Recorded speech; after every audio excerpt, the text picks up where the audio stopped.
لو كل ما تفتح الكتاب تتخنق فانت غالبا بتذاكر غلط مش اكتر. بصوا يا جماعة، انا عارف ان في ناس دلوقتي اول ما بتفتح الكتاب نفسها بتتقفل، وحاسس ان الوقت بيجري منه وانه بيضيع السنة، وكل شوية يقول انا خلاص مستحيل الحق. بس اسمعني بالله عليك، الشيطان دلوقتي مش عايزك تذاكر، مش عايزك تقوم اصلا، عايزك تفضل ندمان وخايف لحد ما الامتحان يخلص. انما ربنا سبحانه وتعالى فتح لك باب انك تبدأ حتى لو متأخر. بصوا، احنا مش مطلوب مننا اننا نكون خارقين، احنا مطلوب مننا نسعى وبس. وربنا سبحانه وتعالى قال وأن ليس للإنسان إلا ما سعى. يعني ربنا سبحانه وتعالى مش هيحاسبك على النتيجة دلوقتي، هيحاسبك على السعي، هل فعلا حاولت ولا استسلمت. وعشان كده بلاش نذاكر بغباء زي بعض الناس. في ناس لحد دلوقتي بتفتح الكتاب وعايزة تذاكره كله مرة واحدة، وبعد شوية يفصل ويقولك أنا غبي. لا يا حبيبي، أنت مش غبي، أنت بس محتاج طريقة تذاكر بيها صح. اسمع معايا الحركة دي، قبل ما تفتح أي كتاب استخدم الذكاء الاصطناعي يساعدك تفهم الصورة الأول. هات المادة اللي عاوز تذاكرها، اعمل له تصفح سريع، قراءة سريعة للعناوين والفصول عشان تفهم المادة بتتكلم عن ايه فصل فصل. تفهم الفصل ده مثلا بيتكلم في التاريخ مثلا عن الحملة الفرنسية، يبقى انت فاهم ان ده الحملة الفرنسية.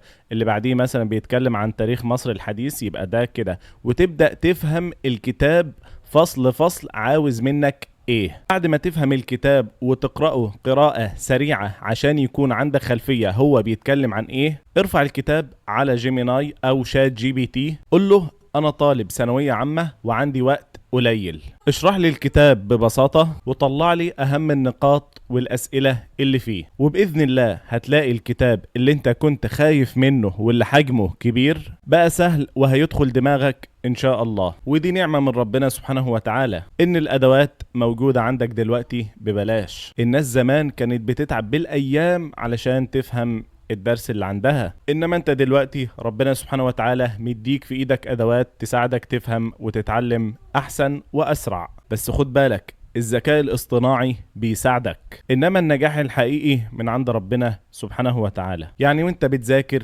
ادعي واستعن بالله عز وجل على الفهم وعلى الحفظ وعلى المذاكرة، وابعد عن الذنوب على قد ما تقدر، لان الذنوب والمعاصي بتطفي بركة العلم.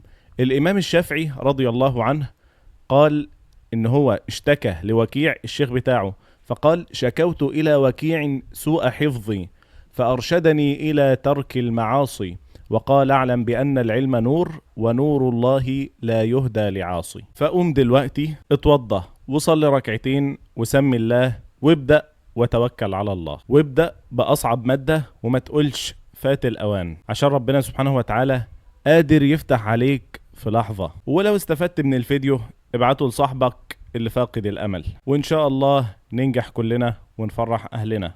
أنا عبد الرحمن شريف، والسلام عليكم ورحمة الله وبركاته.